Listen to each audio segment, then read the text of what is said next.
இல்லை, ஆணவத்தில் ஆடி வரும் ஜீவனும் இல்லை. சொந்த பந்தம் யாரும் இல்லை, சூழும் ஜனம் நல்லதில்லை.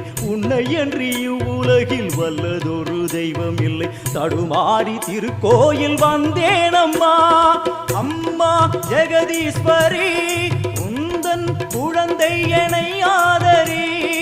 அம்மா ஜெகதீஸ்வரி, உந்தன் குழந்தை என்னை ஆதரி.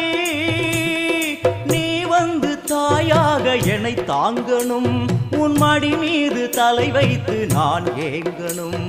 சலனங்கள் இல்லாமல் மனம் தூங்கணும், மனம் தூங்கணும், மனம் தூங்கணும். எங்களுக்கு குறையும் உண்டு, அதனை நான் அழுது சொல்லலாமா?